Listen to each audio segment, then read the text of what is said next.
Salut! Alors, je viens de terminer une animation avec des grands de 5e année. Et puis aujourd'hui, en fait, l'objectif était de lancer des flèches d'attention, c'est-à-dire comment je peux en fait développer ma capacité d'attention sur mon corps, sur ma respiration. Je le fais vivre en plusieurs étapes. En fait, la première étape, ça a été tout simplement d'apprendre à lancer des flèches avec mes oreilles, c'est-à-dire être à l'écoute de tous les bruits qui se passent dans la classe. Et qui sait, il s'en passe vraiment beaucoup.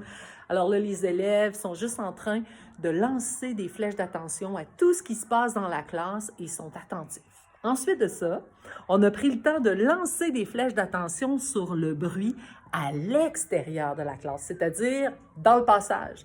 Alors, les élèves prenaient le temps de lancer des flèches d'attention sur tous les petits bruits qui se passaient à l'extérieur. Et si il se passait des bruits à l'intérieur de la classe, les élèves devaient dire non, non, non, non, non, je m'en vais dans le corridor, je m'en vais dans le corridor. Et ensuite de ça, on a refait une expérience et puis à chaque fois, on le fait 1 minute, un tour d'horloge complet avec notre trotteuse. Ensuite, la troisième expérience, on est allé davantage avec lancer des flèches d'attention sur une sensation. Donc, on a choisi les pieds, c'est-à-dire on va lancer des flèches d'attention sur comment se sentent mes pieds. Est-ce qu'ils sont froids? Est-ce qu'ils sont chauds? Est-ce qu'ils sont lourds? Est-ce qu'ils picotent? Et je dois amener mon attention uniquement sur mes pieds. Si je m'aperçois que mon attention s'en va ailleurs, je la ramène sur mes pieds. Si, par exemple, il y a des amis qui parlent, il y a du bruit qui se passe, non, non, non, non, je reviens sur mes pieds. Une façon de faire aussi pour aider aux enfants de comprendre l'attention, ça peut être aussi comparer notre attention à un petit chien qui se promène partout puis qu'on veut ramener sur le tapis pour que le petit chien puisse faire sa sieste et se relaxer. Puis c'est tout à fait normal que le petit chien, des fois, ait le goût de parcourir un peu partout dans la maison, mais on le ramène avec bienveillance sur son tapis. Ensuite de ça, on a fait vraiment l'exercice, le dernier, qui était avec un son, avec le son du bol tibétain. Alors, j'ai fait vibrer le son et là, les enfants pouvaient tout simplement lancer des flèches sur le son.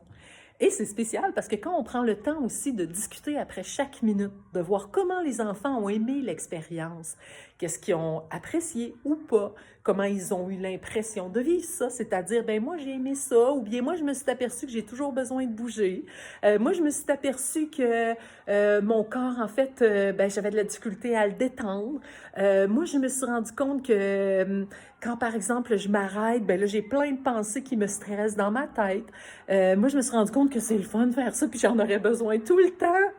D'autres m'ont dit, ça fait du bien que ça soit silencieux dans la classe parce que ça parle tout le temps. Donc, c'est ça qui est intéressant. Donc, je vous suggère à chaque fois que vous faites l'exercice, vous le faites 1 minute, vous prenez le temps de discuter avec les élèves pour faire un retour.